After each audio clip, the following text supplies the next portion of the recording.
In this video, we'll be creating a gardening calendar, which you will find to be an essential key to a successful garden.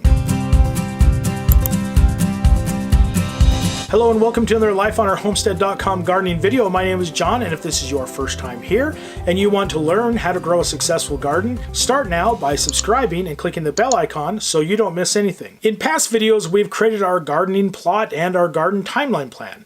Now we need to create our garden calendar. We will also integrate our gardening journal into the calendar. The gardening journal is an often overlooked tool for gardening, which is unfortunate since it is an essential to a successful garden. It has been said that the dullest pencil is better than the sharpest mind. If you do not document how your garden performed, then it'll be hard to improve in following years. A key to a successful garden is constantly evaluating and improving your garden plan. If you do not document the timing of growth and harvest and document your first and last frost, then you'll be relying on your memory to make improvements year to year. What I have found to be successful is using a calendar not only to document what has happened, but also using it as a planning tool. We need to go to the computer for this, so let's get started.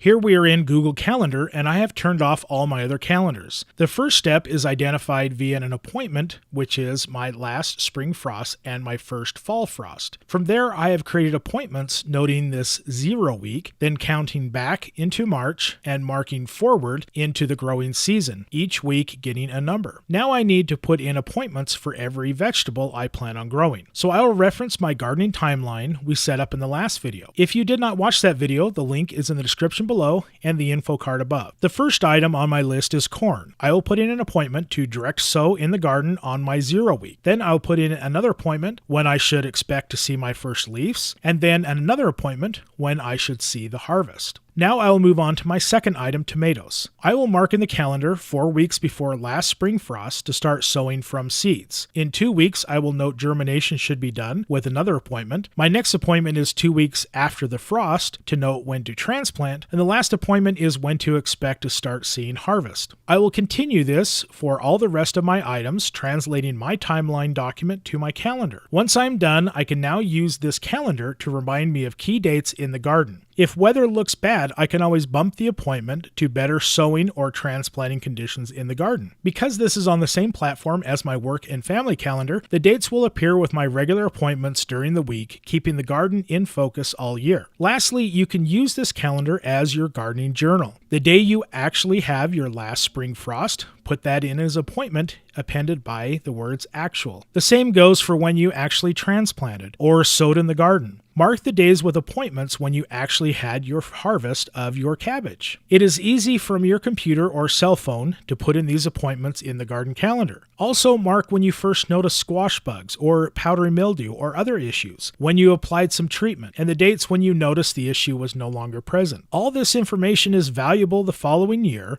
when you are planning your garden. You can look back at these days to reference actual data versus seed packet or reference material data. Doing this over the seasons will help you become more successful in creating a unique growing plan suited to your garden. If you want to learn more about how to grow a successful garden, start now by hitting the subscribe icon so you don't miss anything.